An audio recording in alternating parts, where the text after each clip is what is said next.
Insights, o podcast do Bradesco.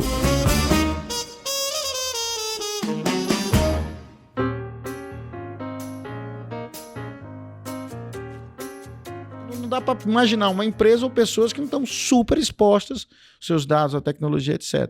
Portanto, eu acho que esse é um desafio estrutural e não acho que vai parar. Vai ser cada ano, vai ser uma coisa diferente. Vai ter que se aperfeiçoar com o tempo, né? Desconfie se o teu telefone esquenta demais e a bateria vai muito rápido do que o normal. As baterias elas têm uma idade. É natural que depois de um ano ela não performe igual quando ela tiver zero. Então, não é para, tá caindo, porque ano passado durava mais. É normal que ela dure mesmo. Eu tô falando de uma janela muito menor. Em vez de ela durar 9 horas por dia, ela dura 3, 4 horas. É um sinal muito evidenciado de que está tendo algum uso. E aí esse uso pode ser ilícito ou lícito.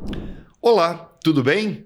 Você ouviu agora alguns destaques de hoje, mas tem muito mais. Eu sou Regis Carreira e este é o Insights, seu podcast semanal com ideias que provocam um novo jeito de pensar.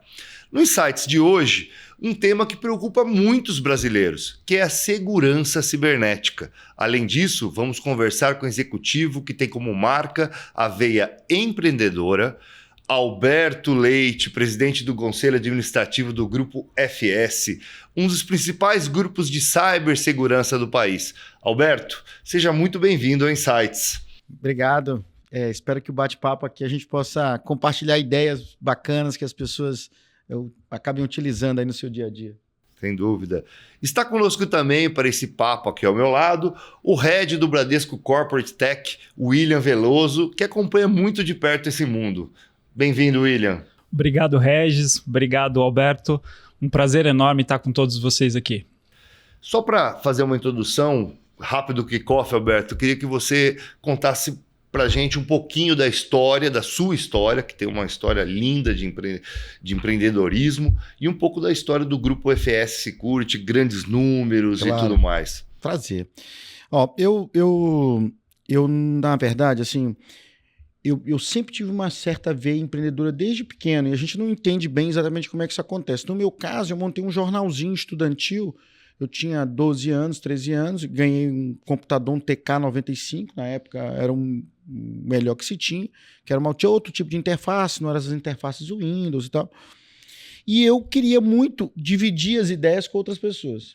E não tinha a menor ideia como fazer isso. Aí me deu alguma coisa na cabeça. Falei assim, cara, se eu escrever sobre tecnologia e ir para a porta de outras escolas para ver se eu acho alguém que possa se interessar com isso. Bom, e esse jornalzinho chamava Elo de União Informática, que era um nome que se dava... A tecnologia era a informática. E aí, esse jornalzinho foi crescendo. Em resumo da ópera, 3 anos depois, ele era uma tiragem de 5.000 exemplares todo mês, com 64 páginas de jornal. E que não falava só sobre informática mais, falava dos interesses de estudantes, de fofoca, de piadinha, histórias de professores e tal. Era um grupo de WhatsApp impresso. Era um formato de rede social da época, né?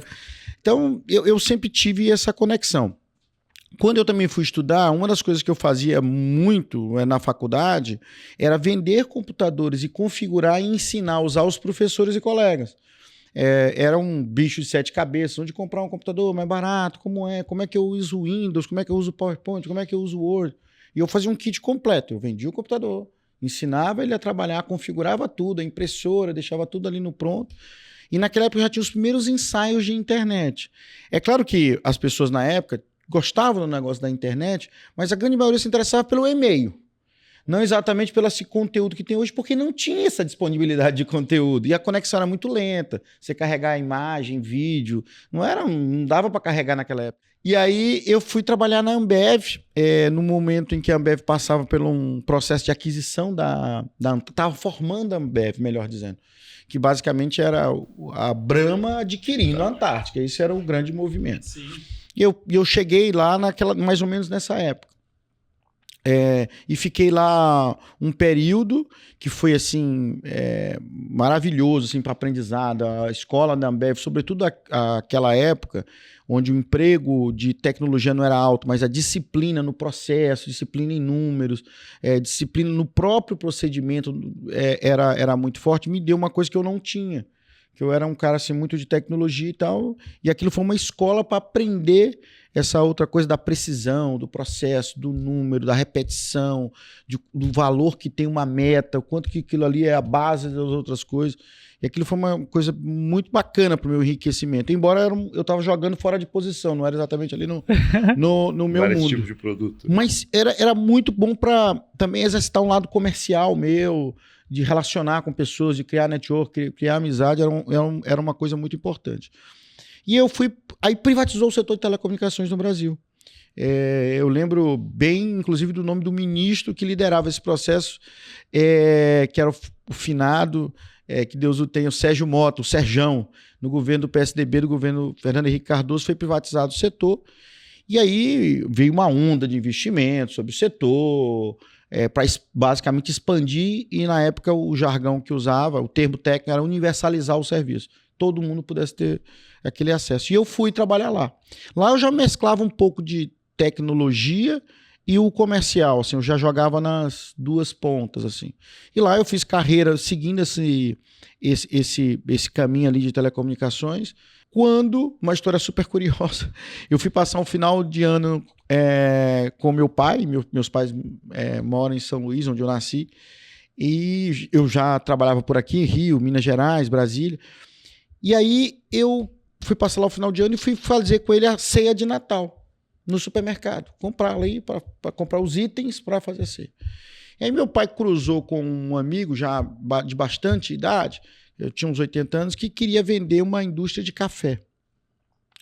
E ele basicamente, meus filhos não fizeram sucessão, um é médico, mora nos Estados Unidos, outro mora não sei aonde e tal, eu estou muito idoso e já as coisas já não tem mais, eu não tenho mais o pique, e queria vender.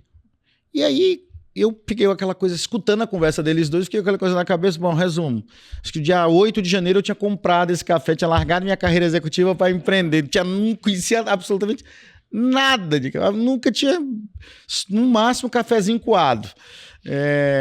E aí no começo, aí vem as histórias de você não ter, você acha que tem todos os requisitos, mas você é muito novo, você às vezes subdimensiona os riscos, né? E aí eu achava que aquele negócio todo, como é um processador de commodity, café é uma commodity, né? Mas eu achava que, claramente, quando eu olhava os números, eu dizia, cara, isso aqui é um jogo que ele consegue escalar muito se ele conseguir melhorar o caixa aqui. Basicamente, 80% do que consome a despesa da empresa é o grão, o café e a embalagem. Se eu conseguir aqui trocar esse prazo em vez de à vista para 90 dias, eu vou escalar esse negócio infinitamente. Bom, mas como toda commodity, não tem negócio de prazo. O preço é da tela. E o outro, do lado das embalagens, não é produto de commodity, mas é altamente concentrado, tem pouquíssimo, assim, é quase um monopólio, na minha época, né? Um duopólio. Ou seja, também não tem acordo. Cara, tá aí, se quiser todo comprar... Todo o seu planejamento não foi pro saco. Tudo aquilo foi pro saco. E aí eu teve que encontrar outras formas de tentar alavancar o negócio. Mas, enfim, essa história foi super tensa, e eu acabei comprando mais 2 empresas de café regionais do lado, com o tempo, e vendi no final a operação. E tem muito aprendizado, e foi a minha vez primeira que eu tive assim, liderando mesmo para valer um negócio que tem carteira de cliente, que tem caixa, que tem margem, um regime fiscal diferenciado. E aí eu voltei para São Paulo porque eu fiquei um tempo numa empresa de tecnologia. Um dos controladores das empresas de telecomunicações que eu passei era o Banco Opportunity, e o Opportunity é uma empresa de tecnologia aqui em São Paulo. E ele estava querendo se desfazer da empresa, assim, desfazendo num bom sentido. Ele estava querendo vender a empresa porque ele estava saindo do setor de telecomunicações, ele estava vendendo os ativos, e ele queria sair do setor definitivamente, era uma estratégia de desinvestimento, e tinha aquela empresa de tecnologia. Ele pediu que eu ajudasse a eles fazer um turnaround na companhia e colocasse a companhia também para o processo de desinvestimento. E eu fiquei lá 1 ano e meio, mais ou menos, fazendo isso. Quando o pessoal da Opportunity teve uma operação, foi conhecida na época, Satyagraha, e aí que teve muitos impactos aquela operação. Um deles, obviamente, que é a questão da credibilidade, na época, né? Ele foi inocentado, o processo que consta aí e tal, mas na época, um mercado financeiro ser impactado com uma operação daquela, ficou congelado. E aí o nosso processo já estava no processo de vender, fazer roadshow da empresa e tal, também congelou. E eu tive a ideia, falei, sabe uma coisa? Eu acho que eu vou fazer diferente. Eu acho que eu vou fazer um management buyout. Eu vou comprar a empresa. Porque eu conheço, eu estou aqui, vou tomar o risco, blá, blá, blá. E eu fui lá falar com eles e falei assim, eu não tenho o dinheiro todo, mas eu tenho uma parte de tudo e estou entregando todas as minhas fichas aí. Então, tudo que eu tenho está aqui. E eu queria que você me emprestasse a diferença e alavanca com a própria empresa, com o meu próprio dinheiro de garantia, e eu vou, em 3 anos, liquidar essa operação. Bom, mas não deu certo. A minha proposta não foi aceita. E aí eu falei, agora também travou, porque também eu quero empreender. Eu vim para um projeto de 2 anos em que eu tome conta de tudo e tem um pedaço da minha remuneração sobre o que eu valorizar o ativo, eu topo. Mas ficar aqui como executivo cuidando aqui não é o que eu desenhei para minha carreira, né? Para minha vida.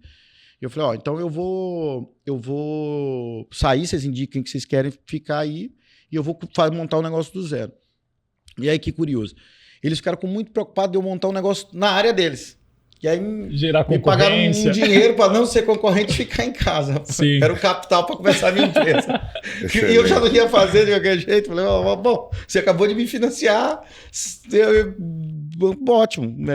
Eu vou ficar em casa mesmo estudando, não vou concorrer com nada, então tá tudo certo. Para vocês é seguro, para mim é bom, tá tudo certo. Bom, e aí eu montei a FS. E a FS, de novo, ela tem os tempos e os movimentos. Porque quando eu comecei, basicamente eu saí de uma solução assim, não foi exatamente para qual é a dor que o consumidor tem, que hoje que é uma tese muito das startups. Desenvolve pelo problema e vai chegando.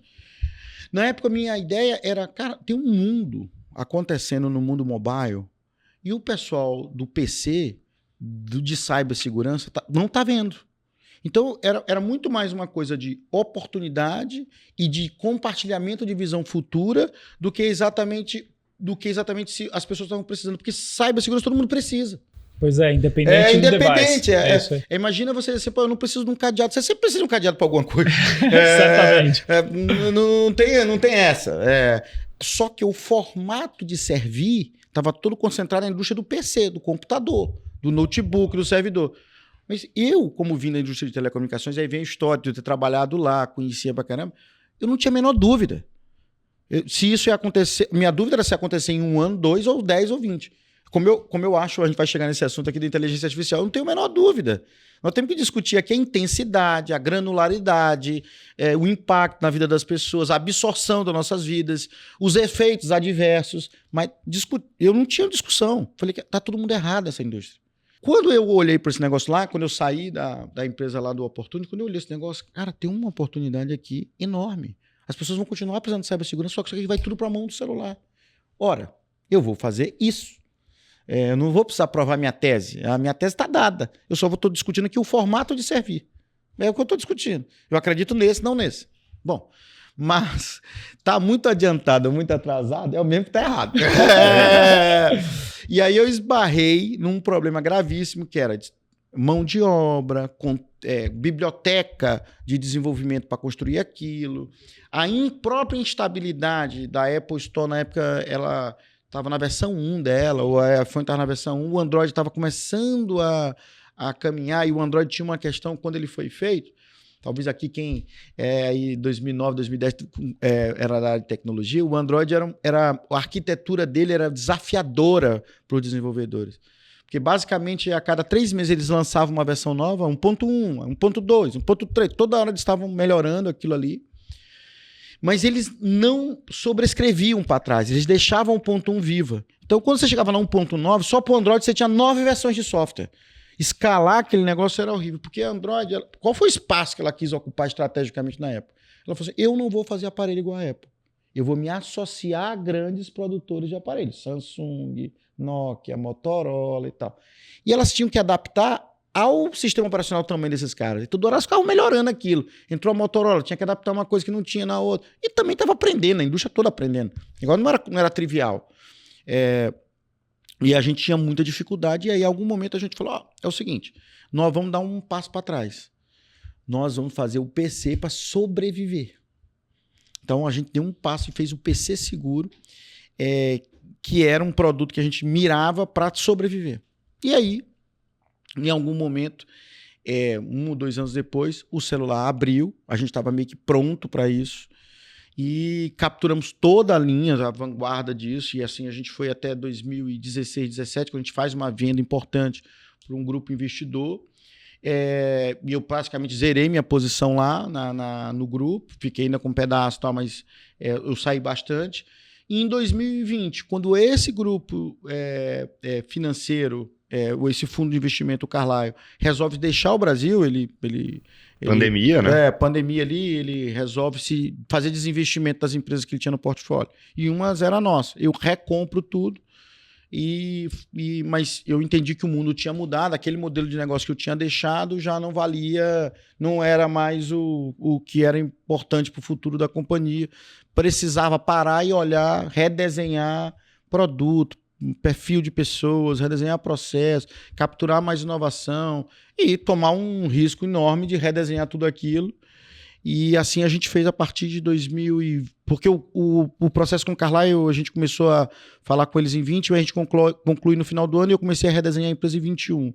E aí a gente adota uma nova abordagem para o grupo, explita as operações, deixa uma parte para cá, uma parte para lá, a captura e inovação do outro lado, e assim a gente chegou aqui. Perfeito. Posso fazer um gancho aqui no tema?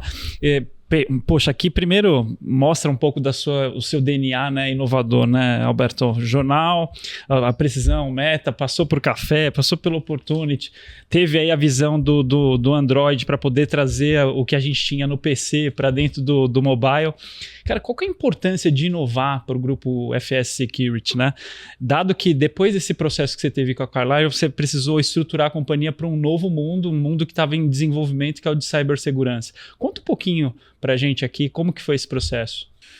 Assim, filosoficamente, inovar não só para empresas de tecnologia, que isso era muito comum, você dizer, empresa de tecnologia que é inovadora e tal, mas como a tecnologia ela chegou em todos nós, impacta o dia de todos nós, empresas, governo, pessoas, não acredito que você não fizer grandes empregos de alta tecnologia em qualquer que for o negócio, você vai ser competitivo. Você pode abandonar a competitividade, mas para ser competitivo você vai ter que usar tecnologia. E o melhor jeito de usar tecnologia é combinar.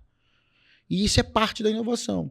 É você combinar, por exemplo, você combina 5G com mobile, com inteligência artificial e cria uma nova proposta de valor para entregar um software, por exemplo, que não tem mais aplicativo. É tudo por WhatsApp. Não precisa mais da camada de aplicação. Você, sei lá, em LLM, manda fazer, desse jeito aqui, tá? Por WhatsApp. Bradesco, manda fazer um Pix para José. Depois, me manda a cópia do comprovante. Não tem aplicação. Não tem login, senha. Não tem essa usabilidade. Você utilizar exemplo, tudo numa plataforma combinando única. tecnologias. Sim. Pergunto, é inovação ou não? Porque a inovação que importa é que ela quer agregar valor para as pessoas. Essa é que importa. Alberto, que história fantástica, empreendedorismo puro. Hoje, tirando uma fotografia do Grupo FS, qual é mais ou menos o faturamento que o grupo tem, as principais vertentes de negócio? Nós vamos fechar o ano com um BI 350 de faturamento, que em cibersegurança nós somos o maior do Brasil. Assim. Há outras empresas que são grandes, relevantes, mas a maioria são representações de tecnologias de empresas estrangeiras, né? Como provedor de tecnologia, eu desconheço alguém que consiga chegar nesse nível de faturamento. Nós temos, assim, no grupo, nós temos assim, a nossa divisão para consumidor, que é uma empresa que vocês conhecem, que é a ESA, que assim, é a nossa... Quando a gente recomprou, um dos redesenhos foi separar o que era pequeno e média, separar o que é consumidor e separar o que é B2B. Por quê? Não é porque a gente acha bonito, não, e quer inchar a estrutura. É porque as soluções começaram a ficar muito díspares. Você não consegue mais... Você consegue alguma coisa na esteira, né? Você consegue estabilizar o mesmo tipo de plataforma, um processo de desenvolvimento, mas no final elas chegam em coisas completamente distintas para quem está contratando. Então, a gente chega em 1,350 bilhão, com um crescimento muito forte na divisão de consumidor. Não é o que mais fatura, mas é a que mais cresceu ano contra ano. Nós agora vamos entrar num negócio novo de data centers, assim, que é a infraestrutura crítica para que todo mundo pare de pé nessa tecnologia, onde eu acho que o Brasil tem uma grande vocação, tem um grande mercado, tem energia, quer queira, quer não queira, e aí todo mundo pode ter sua opinião sobre isso, mas nós temos uma democracia que funciona, nós temos umas instituições que funcionam, a gente pode contestar da forma que funciona, e cada um pode ter sua opinião, não estou querendo entrar no mérito, mas funciona. Bom, é só você saber como funciona, compara aqui a Bolívia, compara a Venezuela, compara a Nicarágua, compara a outros desenhos de países do mundo, você vai ver que nós temos um diferencial enorme sobre isso. Temos escala, e nós decidimos também fazer esse investimento, que é um investimento importante para caramba, é o maior investimento da história da gente, num momento difícil para o Brasil, né? Não é um momento fácil, porque não por nada, mas o custo do dinheiro está muito alto. Então, qualquer coisa que você consuma dinheiro, não serviço, hoje você tem que pensar 3 vezes, porque o comparativo deixa parado e renda 16%, 17% livre, risk-free. Então, o custo do risk-free está muito alto para você adicionar risco, né? E remunerar o capital. Então, sei lá, quanto por cento você vai botar de remuneração acima do risk-free? 4 pontos? A margem do negócio tem que dar 20. 20 líquido? Não é para qualquer um, né? Não é tão óbvio assim. Não é 20 de taxa interna de retorno livre, não é uma coisa tão. Não acha toda hora por aí, não. Não é tão. A despeito desse tipo de ambiente, nós estamos num momento de muito investimento.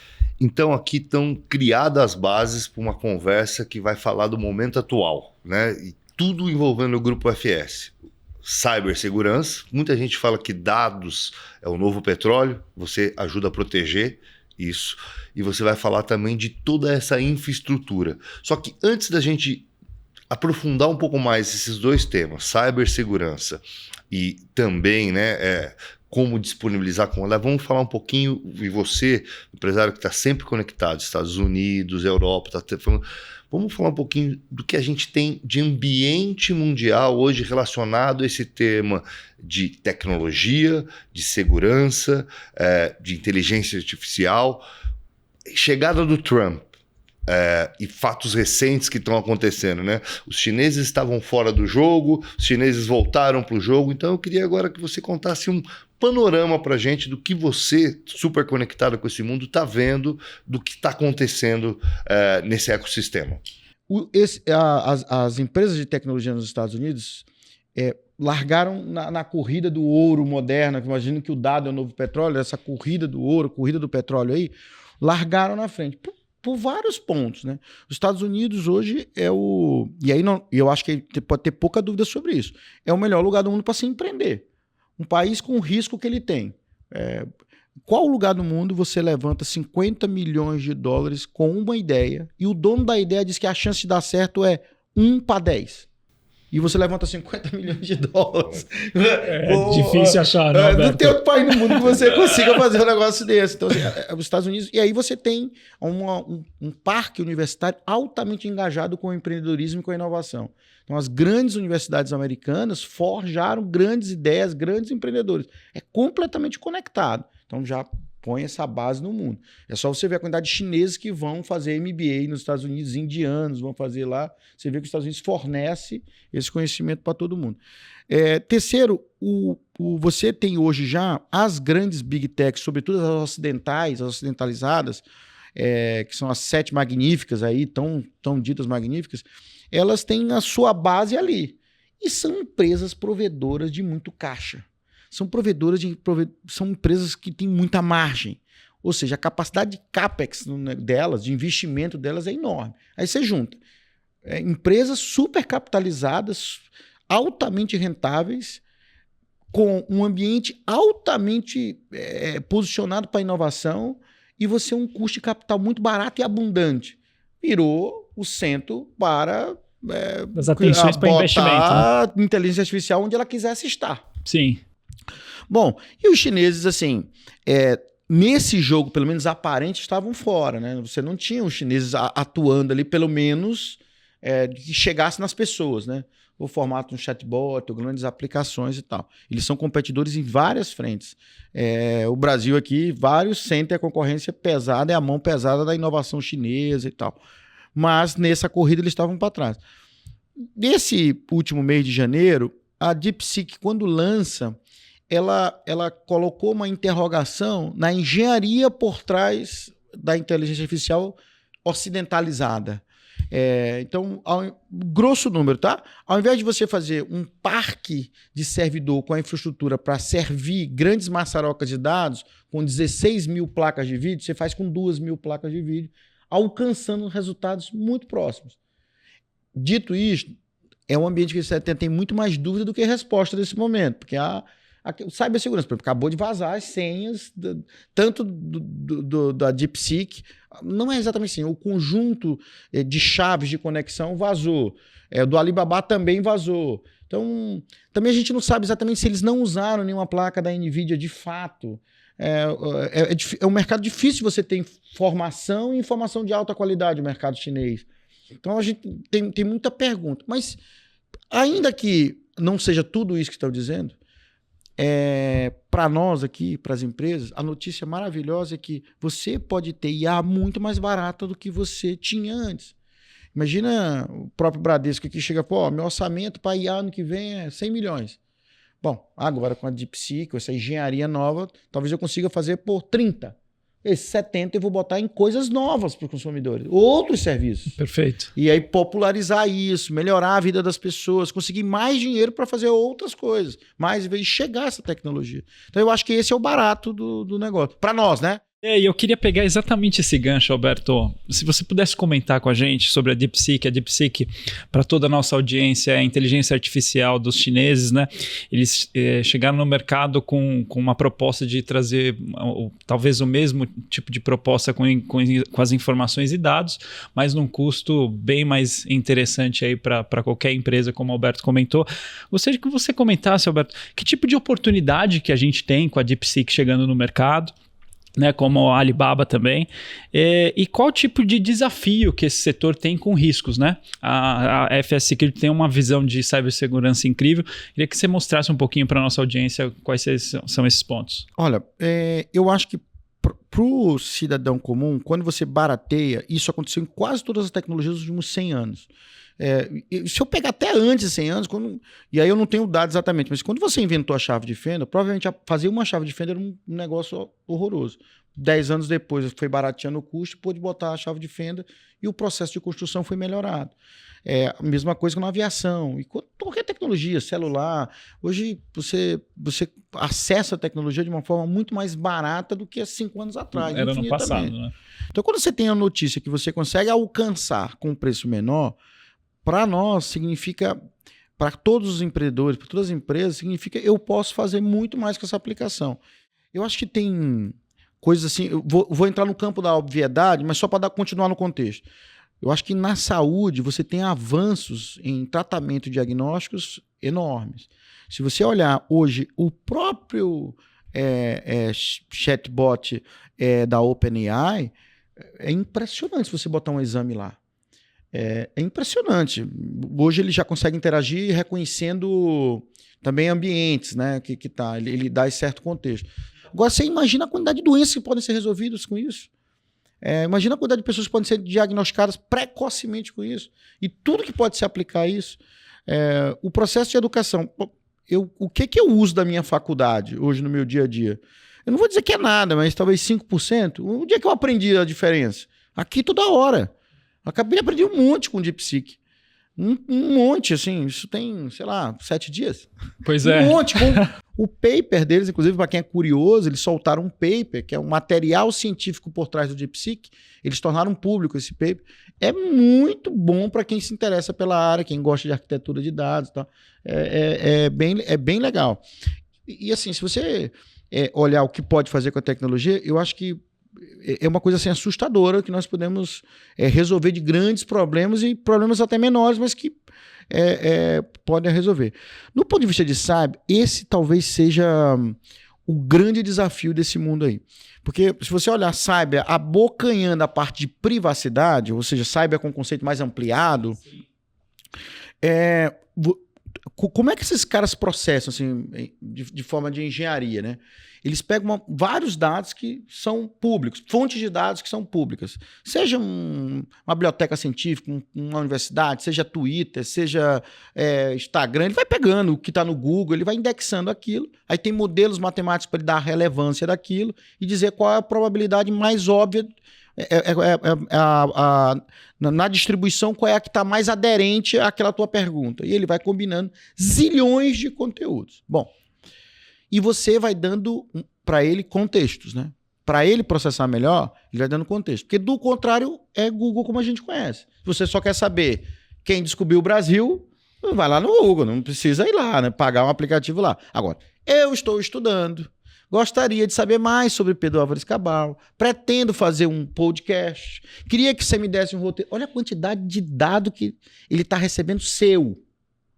Agora, imagina a situação super particular. Ó, eu vou casar, mas o meu namorado não quer casar. Eu pretendo agora criar um speed para convencer ele a casar. Eu quero ter 2 filhos. E eu quero que eles nasçam nos Estados Unidos para ter cidadania. Olha a quantidade de dados que você está entregando para aquilo. Porque ele é público para buscar e ele é público para processar. Nos termos de uso, está dizendo, parte do meu processo de aprendizado são os dados que você coloca. Para eu funcionar melhor, eu preciso conhecer esses dados. Então, eu vou ficar com esses dados. Então, quando você coloca que ele vai ter o teu dado estrutural, que é o teu nome, e vai ter o contexto que você está, a quantidade de informações que ele começa a gerir sobre você é surreal. No outro aspecto da cibersegurança, hoje ficou a engenhoca de montar um ataque ou hackear alguém, ela tá muito fácil você descobrir como. Não exatamente fácil, mas é muito acessível. Então como hackear alguém, como descriptografar, criptografar, como não sei o que, tá lá, tá? Está escrito lá. Eu não vou dar ideia para ninguém de prompt, não. Mas, ou seja, você tem 2 problemas. Que você pode colocar novos atacantes no jogo que não seriam. E que podem estar habilitados a estar a partir de agora com esse tipo de informação. E o segundo ponto é que a complexidade dos ataques aumentou muito. Porque você vai dando complexidade com essas inteligências artificiais, acelerando o processo. Então tem um desafio muito importante nesse negócio. Esse jogo, provavelmente, você está vendo o que está acontecendo com os Estados Unidos, com o Trump, você vai olhar essas zonas de protecionismo que vai ter uma vertical dela que é protecionismo digital muito forte das nações. Não consigo enxergar em 10 anos as nações bloqueando os dados dos cidadãos críticos, das suas empresas, dos seus dados públicos, que não bloqueiem o uso em outra localidade que não tenha jurisdição legal do Estado, por exemplo, no caso brasileiro, do Estado brasileiro. Então, eu tenho jurisdição sobre esse dado? Legal. Eu consigo mandar bloquear aquilo, eu consigo saber, fazer uma auditoria se eles estão manipulando esse dado ou não. Se o dado não está aqui, ninguém sabe onde ele está, não tem fiscalização, né? Só que você está falando de uma coisa que vai mover muitas pessoas, assim. Eu não acredito em ninguém numa vida... A não ser que vai morar numa tribo indígena aí e tal, mas eu não conheço ninguém que não esteja super exposto. Não dá para imaginar uma empresa ou pessoas que não estão super expostas aos seus dados, à tecnologia, etc. Portanto, eu acho que esse é um desafio estrutural e não acho que vai parar. Vai ser cada ano, vai ser uma vai ter que se aperfeiçoar com o tempo, né? E a cibersegurança que a FS atua tão de forma, então, tá claro assim, tem essa parte mais estrutural, né? Vamos lá. Senhas corporativos, sistema de identificação, a gente está sempre colocando dados, e tem um pouco do que é o dia a dia das pessoas, que é o celular, por exemplo, né? Que é o que você comentou. Esse é uma linha de produto que todo mundo está impactado, né? Todo mundo anda com celular, tem o roubo do celular, a gente ouviu até que o governo tentou fazer algumas camadas iniciais de proteção. Conta um pouquinho de como vocês estruturam isso, e esse é um lado um pouco visível aqui da cibersegurança, né? Total. Não vale falar que você acaba com a minha senha em 3 segundos. Né? Olha, isso é um tema... Assim, a cibersegurança, 10 anos atrás, ela era uma plataforma que juntava antivírus, um anti-spam e um anti-phishing. Anti-phishing é basicamente se aquele site é seguro ou não, se tá te... Ela, 10 anos depois, para consumidor, ela precisa se materializar no que foi o seu... O que é a cibersegurança para a pessoa? Ela quer proteger, primeira coisa, o aparelho em si, né? Não ser roubado, furtado, perder, localizar. O aparelho pelo aparelho, é o asset, é o valor do bem. Tem uma segunda coisa muito importante que está atrelada a isso, que é o conteúdo que está lá. A foto, o vídeo, o e-mail, os registros, os arquivos que estão lá, que muitas vezes são insubstituíveis. Aí você tem duas vertentes. Que ele garanta que ele está no local seguro e garanta que eu consiga recuperar em caso de crash, estresse, ataque, que aquilo eu consiga proteger, que muitas vezes pode ser um bem insubstituível. E tem um terceiro lado, que é o acesso. O celular te dá acesso à rede social, com a rede social eu ganho dinheiro. O celular te dá acesso ao WhatsApp, com o WhatsApp eu consigo ser chamado para contratar um serviço, eu ganho dinheiro. As pessoas ganham a vida com ele. Então você tem 3 coisas que o celular hoje representa que não representava no passado.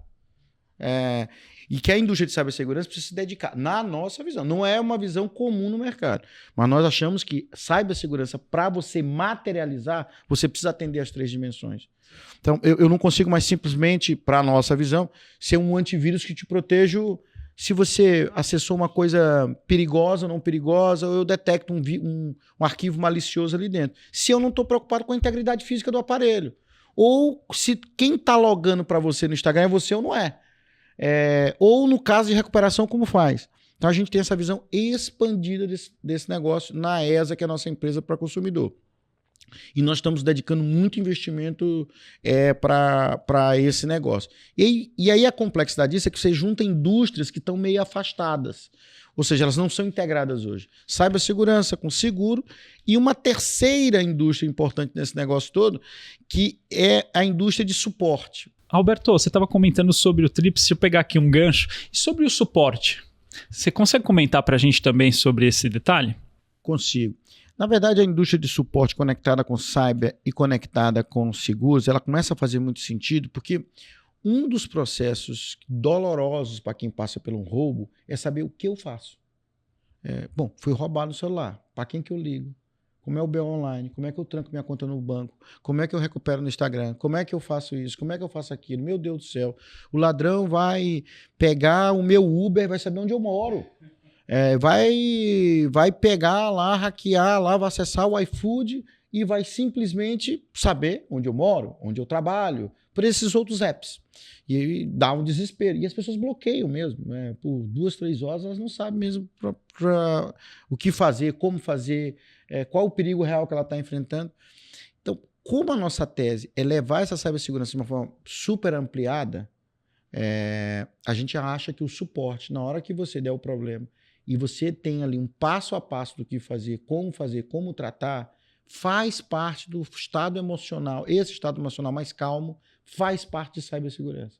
Então, estende para a pessoa. Por isso é tão importante o suporte. Para dizer assim, calma, o mundo não acabou. Pode ter algum problema aqui, mas o passo a passo primeiro, vamos entrar... Qual o banco? O banco é tal. O número de gratuito para você se autenticar, a gente não vai se autenticar por ninguém. O número para você fazer isso é esse. O que você precisa dizer é isso. Polícia, esse é seu número de série, tem aqui no meu sistema. Você faz um BO online, tá aqui o link, clica e vai fazendo esse passo a passo. É claro que nós vamos tentar automatizar isso no limite, mas para que gere ali 10, 20 minutos um guia. Eu vou te guiar aqui. Eu pegar na tua mão, vamos aqui. Eu não posso fazer por você, mas posso te mostrar onde é o caminho para você completar a sua solução. E como é provedor de seguro, a gente ali já starta para repor o aparelho o mais rápido possível. Se houve alguma transação de Pix ou de TED, de DOC, já entrar imediatamente com o processo de recuperação. Enfim, então essa indústria a gente une também, que não é uma indústria comum na cibersegurança. É até na PJ. Muitos contratantes assim, têm uma parte de monitoria, você quer que você monitore nos NOCs, quer que você monitore para ele, né? Monitore e responda os ataques. Mas no caso de pessoa física, não tem por aí. Então a gente acredita nessa visão super complementar. Perfeito. Eu queria só pegar mais um gancho aqui que eu acho que a audiência vai adorar. O Brasil, atualmente ele é o segundo país que mais sofre ataque hackers na América Latina, né? Só fica atrás do México. Se você pudesse, Alberto, compartilhar com a nossa audiência que tipo de dica, né, a nossa audiência pode ter para poder ter uma maior segurança em cima do device que ela for utilizar, seja lá no PC, seja no celular, para que ele possa ter os dados dele de uma forma mais segura. Eu acho que queria até aproveitar para visitar um ponto que é o seguinte: a beleza da tecnologia é seu amplo acesso. Então, a cibersegurança não se propõe a criar medo para você não usar. A tecnologia é que vai ajudar a gente a fazer produtos melhores, fazer soluções melhores, conviver melhor, enfim, a série da beleza dela. Agora, alguns cuidados precisam, né? A gente não escova os dentes ou usa um capacete para entrar na moto. Então é a mesma coisa. Não é que você vai deixar de andar, se locomover, porque moto cai e bate a cabeça. Eu uso capacete, eu ando dentro da velocidade, do limite, eu paro no farol, eu respeito as regras. É isso. Nesse mundo eu tentar orquestrar um pouco disso. Eu vou tentar fazer algumas coisas que dá para vocês fazerem rápido, que não tem muita instalação de aplicativo, que não tenha custo, coisas simples. Começando a senha. A senha do seu celular é algo muito importante. Não use nada menor que 6 e combine letra com número. Nunca só letra, nunca só número e mais de 6. Porque menos que isso, com a tecnologia disponível, já começa a dar algum tipo de problema.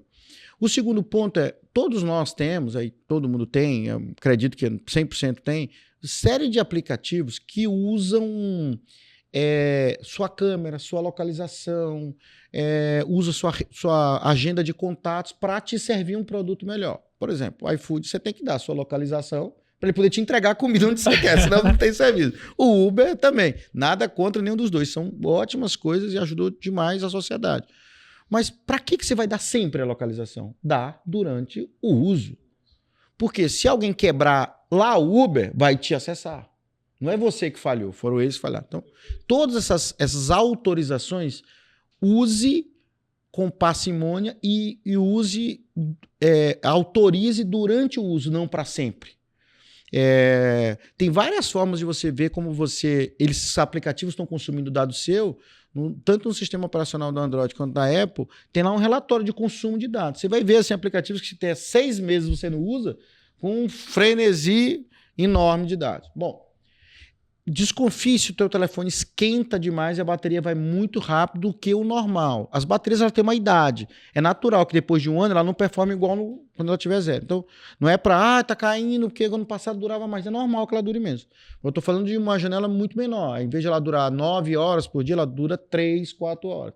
É um sinal muito evidenciado de que está tendo algum uso. E aí esse uso pode ser ilícito ou lícito. Pode ser que um aplicativo desse teu está aberto, consultando tua localização, enfim, para alguma coisa, para te mandar uma propaganda, alguma coisa assim. Mas pode ser alguém que tomou isso de você. Então, esse é um tipo de situação. E como é que a gente consegue fazer isso rápido? Aí começa a entrar no mundo de aplicativo. Mas o que você pode fazer já de imediato é desligar o aparelho mesmo. Desliga o aparelho e religa e repete esse processo. Pelo menos o que está ali num site, alguma coisa, ele vai dar uma derrubada na conexão. O cache ele vai dar uma derrubada. O quarto, e aí vale muito para esse dia a dia, para você, e as IAs estão assim, muito boas nisso, assim, você consegue simular voz, vídeo e rosto de forma hoje muito fácil. Bom, se eu tenho o teu WhatsApp, eu sou um atacante, eu descobri o teu WhatsApp que eu ataquei o outro cara da lojinha e lá tinha teu cadastro, tinha teu WhatsApp. E eu consegui olhar na rede social quem é tua mãe, teu pai e tal. Eu consigo, a linguagem técnica é emular, mas é basicamente copiar voz, você já consegue copiar tom de voz, jeito de escrever, e você fabrica pequenos vídeos ou pequenos áudios ou pequenos textos se passando por alguém que não é a pessoa certa. Então, nesses casos, seja, por exemplo, o Bradesco te ligou, como é que é a reação? Ou alguém está se passando pelo irmão conhecido de você, perfeito, a voz é da pessoa, o texto e tal. Você tem algumas perguntas de segurança. Então, por exemplo, no caso de família, sei lá, combina com tua família qual é o nome do gato. Pergunta lá pro cara que está te ligando, você, o nome do gato. esse robô, esse atacante não vai saber qual é o nome do gato. Ou o local exato do hospital que você nasceu. Coisa que ele não vai encontrar. Ele não encontra. Ele que você quebra ele. Porque na engenhoca dele, isso não tá. No caso de empresas, aí tem alguns aplicativos para dizer que aquele número é um spam ou não, mas via de regra, faça o contrário. Derrube a ligação e gere o autoatendimento no app, no site, porque de fato é muito fácil fazer isso. Então são dicas assim para o teu dia a dia que não precisa custar nada, acionar nada, mas que vai eliminar 70% de qualquer tipo de problema que você possa ter. Ótimas dicas, né, dos dois lados, e hoje nada é impossível, né? Não tivemos um caso lá em Singapura que o CFO transmitiu centenas de milhões de dólares via inteligência artificial? Aconteceu isso? Isso vai ficar cada vez mais comum, porque as IAs, assim... Porque como é que é uma IA, né? Tecnicamente falando? Uma das bases dela é machine learning. Machine learning é basicamente eu aprendo cada vez que eu repito, cada vez que gente mais... Porque eu vou fazendo uma acuricidade melhor no modelo estatístico de probabilidade. Então, a chance de falar a palavra Alberto na sequência ser Leite, que é meu nome, cada vez que as pessoas vão repetindo isso, eu vou melhorando. Era 93% de certeza, agora é 94%, agora é 95%, agora é 96%. E ela vai aprendendo no machine learning, então, ela erra o jeito do Regis escrever. Na primeira vez. Na segunda, na terceira, na 30ª vez, ela vai estar muito melhor que a primeira. Esse é o modelo. Então, é por isso que é tão exponencial esse negócio.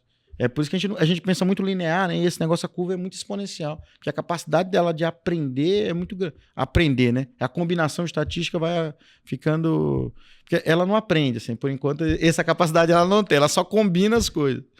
Alberto, e falamos bastante de cibersegurança. E nesse conjunto, nesse mundo da inteligência artificial, o outro ponto é o data center, que você chegou a passar e falou, alguns investimentos futuros estão aqui. Então eu queria que você falasse mais, porque o Brasil aqui poderia, eu acho que ainda a gente aproveita pouco, mas o Brasil tem todas as condições de ser um player importante nesse mundo agora dos data centers, que é a base que vai permitir rodar todos esses aplicativos, todas as informações. Essa é uma demanda garantida. Se o Brasil se organizar corretamente, a gente pode jogar um papel principal nesse jogo da inteligência artificial, certo? Esse volume de data center, e você olha só os anúncios que estão são assustadores, porque eu acho que isso é a base. O que foi a energia? Não que a energia vai ficar fora, mas o que foi a energia nos últimos 150 anos, eu acho que serão os data centers para os próximos 50 anos, porque ali é a base de tudo. Todo o conjunto de tráfego de dados, todo o conjunto de cálculos, todo o conjunto de experimentação do consumidor, a origem é ali. É ali que se dá o primeiro passo de um dado se transformar num produto, de um dado se transformar numa projeção. É ali que acontece. Dito isto, por que eu concordo com você, Regis, que o Brasil é um país que tem tudo para explorar e tornar esse um dos principais motores da nossa economia? O que a gente tem primeiro? Abundância de energia e energia renovável. Importantíssima para esse processo de data center. Nós temos um mercado consumidor enorme. Os brasileiros, de qualquer ângulo que você coloque aí, uso de rede social, por volume de e-mails enviados e recebidos, pelos instant messages, que o maior de todos é o WhatsApp, qualquer ângulo que você pega, e-commerce, o Brasil está figurando em top 5, top 6, top 4, top 3, inclusive dos ataques também. Mas nós estamos... Por quê? Nós temos um mercado pujante que se interconectou, nós socialmente nos interconectamos. E isso, eu vou dar um exemplo, assim, mas se você olhar, o sistema bancário brasileiro é muito mais aperfeiçoado do que o americano, tem muito mais emprego de tecnologia do que o americano, por incrível que pareça isso, mas Então nós usamos bastante. Agora, o que é preciso parar para pensar? O Brasil ainda tem as dificuldades de qualquer investimento em infraestrutura, seja saneamento, energia, data center também, custo de capital muito elevado, os processos de liberações ainda seguem um rito que não é a melhor velocidade, então você tem muita amarra burocrática, que não precisava você passar por um ciclo tão intenso de responder obviedades, processos que poderiam ser feitos, são hoje em 10 etapas, podem ser feitos em 3 etapas, o governo devia tentar desamarrar isso. E nós temos também aqui um tema da conexão na rede de energia, é um drama. Se não se investir em rede de energia, você não tem data center. Que data center é a capacidade de ser transformar a eletricidade em poder computacional, no limite, né? Então, se você não tem eletricidade, você não tem poder computacional. E essas coisas todas não funcionam. E um segundo ponto que a gente precisa melhorar é nossas conexões por cabo submarino precisam ser ampliadas. A gente não pode ter... Tem que ter muito mais hubs de cabo submarino do que a gente tem hoje. Ou por segurança mesmo, sim. A gente não pode desconectar do mundo se romper esses cabos. Seja para facilitar que os data centers possam proliferar em outros lugares. Então, esse é um tema. Mas tira esses desafios, que todo lugar do mundo vai ter algum desafio ou outro. O negócio de data center no Brasil tem um potencial de crescimento absurdo. Eu acho que o Brasil pode ocupar, como você bem disse, Regis, uma posição aí de top 3, top 4 no mundo. Porque o mundo também, é verdade que há uma matriz de decisão que hoje pesa em qualquer cara do mundo, qualquer investidor no mundo, qualquer empresa no mundo, que é o geopolítico. Eu quero botar qualquer investimento num país que é amigo, num país que é próximo. E o Brasil, como é isso? Nós somos amigos dos europeus, nós somos amigos dos americanos, somos amigos dos africanos, somos amigos dos nossos vizinhos aqui sul-americanos, somos amigos dos chineses, nós somos amigos de todo mundo. Diferente do que você está olhando aí, agora recentemente, as tarifas, aí você está olhando toda essa onda de protecionismo, todo mundo se fechando, que é as avessas do que foi a globalização, né? No limite seria as avessas da globalização. Mas país como o Brasil é amigo, não tem problema de guerra, não tem um conflito pelo petróleo, ou religioso, ou problemas de desastres naturais, de tsunamis, né? Ou problemas gravíssimos em relação ao processo democrático, ditaduras. Nós não temos esse tipo de problema e não temos histórico de guerra com ninguém. Não tem uma história de disputa, seja por terra, por petróleo, por ninguém. O Brasil tem todas as condições de se tornar um protagonista nesse setor. E a nossa tese principal é essa. Eu acho que, embora é um negócio, como todo negócio de infraestrutura de investimento intensivo, o que é desafiador no Brasil, estruturalmente desafiador no Brasil, a gente acredita que isso aqui, esse espírito no data center vai ficar ao nosso redor nos próximos 50 anos aí. O Brasil será um provedor grande de data center. Perfeito, perfeito. E vou aproveitar aqui que você comentou sobre os data centers, né? Alberto, conta um pouquinho pra gente. Você falou no podcast para nós que deve investir cerca de 1 bilhão e 800 milhões na construção desses data centers, e o Regis muito bem colocou sobre as oportunidades que a gente tem aqui no setor. Pensando nos próximos anos da FS Security, né? Como que está isso no roadmap de vocês? O foco vai ser investimentos nesse setor, né? O Brasil é uma superpotência em consumo, né, de conteúdo digital, mas existe essa necessidade de criar-se uma infraestrutura, e a FS me parece que está nesse caminho, não é isso? Estamos nesse caminho, o volume de investimento é muito alto e contínuo, né? Processo de data center, por definição, você tem que criar eles com data centers de redundância, de desastre recovery. Então, quando você constrói um, você tem que pensar no segundo, no terceiro, no quarto. Essas nossas ondas de investimentos, tudo ocorrendo salvo imponderável, esse volume deve se repetir em 2 anos depois para dar vazão só quem tem que entregar. É intenso em capital. Nós imaginamos que as nossas fases posteriores já vamos usar a estrutura de dívida mais elaborada, de alavancagens, o espaço no equity, para poder dar vazão a esse tipo de investimento, que é extremamente... consome muito caixa. Você, para gerar hoje 1 mega de poder computacional, que é equivalente a mais ou menos 1,5 de energia, você tem um investimento aí próximo de 50 milhões de reais para cada 1 mega. E qual a unidade que explica? O quanto que é grande? Qualquer coisa acima de 20 mega é grande, mas os Estados Unidos constroem data center com 300 megas. Então você vê o nível de dinheiro que é necessário. E quando você extrapola lá os americanos, eles já estão falando de plantas de condomínio de data center, que eu acho que é o futuro para o Brasil, o condomínio de data center, de 1 giga. Só para dar uma dimensão, o que é 1 giga, Alberto? O que é 1 giga? 1 giga é o estado do Piauí. Todas as pessoas, todas as empresas, todos os consumidores, todo mundo somado dá 1.1. O Maranhão dá 1.4. O Ceará dá 2 gigas, números aproximados. Você vê que um condomínio de data center com 10 data centers ali é o equivalente a 2 estados do Amapá. Você vê o nível de investimento que você precisa para esse setor.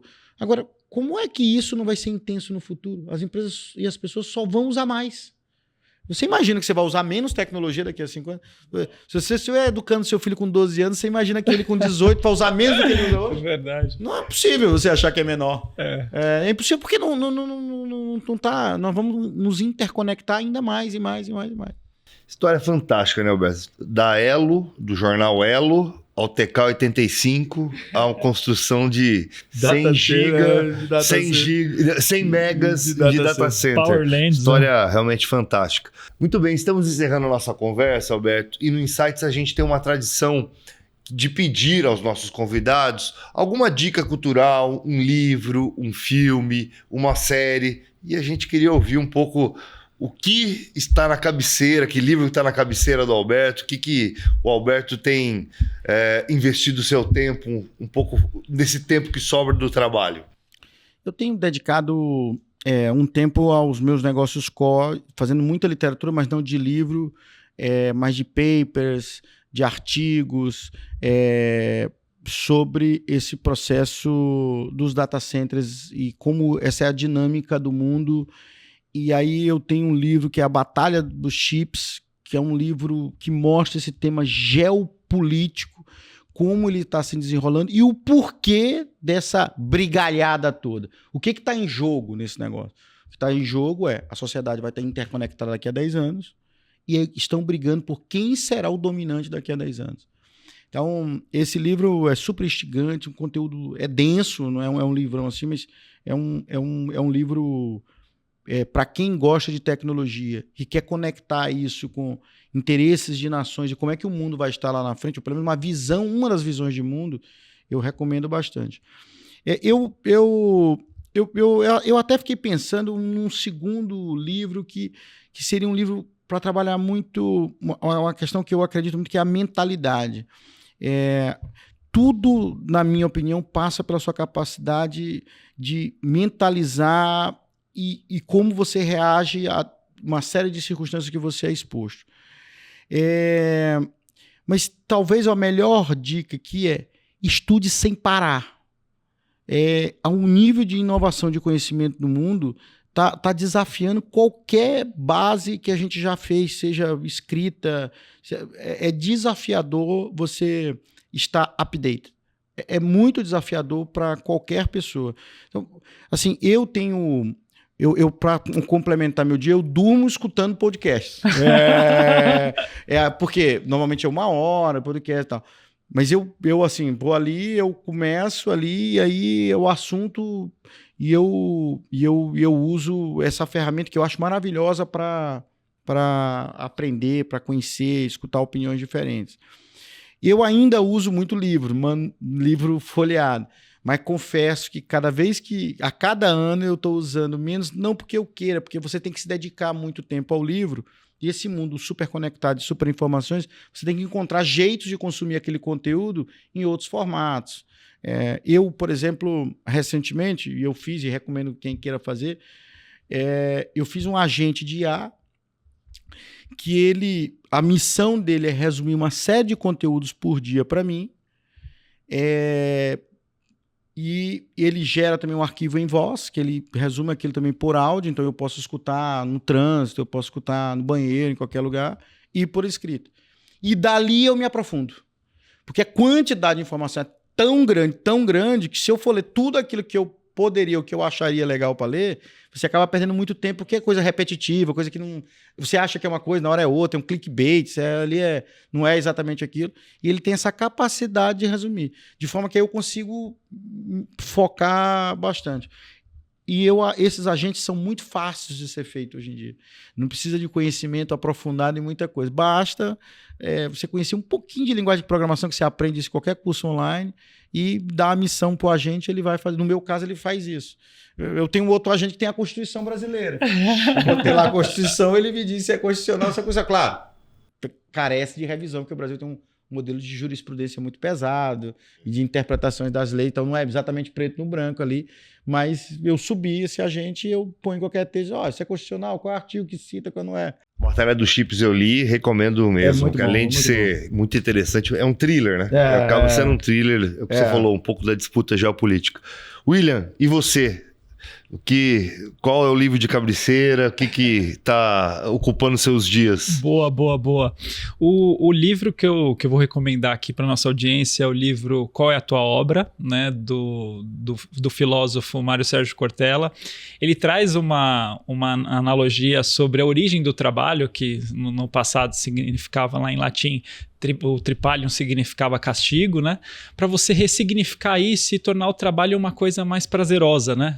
Tornar o trabalho uma obra, né? Então é um livro que me inspira bastante, é um livro que me faz assim pensar nos projetos de vida e me inspirar para os próximos dias, né? Muito bom. E esse foi mais um episódio do Insights, o podcast do Bradesco. E aqui eu tive o prazer de conversar com o Alberto. Alberto, mais uma vez, muito obrigado pela sua presença. Obrigado, falei muito. Agora na se despedir é só tchau mesmo. Espero que curtam. Agradeço também o William Veloso, head da plataforma do Bradesco Corporate Tech. Obrigado, viu, William? Obrigado, Regis. Foi um prazer, uma honra estar aqui com o Alberto nesse bate-papo super divertido. Muito bom. O Insight está nas principais plataformas de áudio e no Instagram, no perfil podcast.insights. Tchau, pessoal, e até o próximo podcast.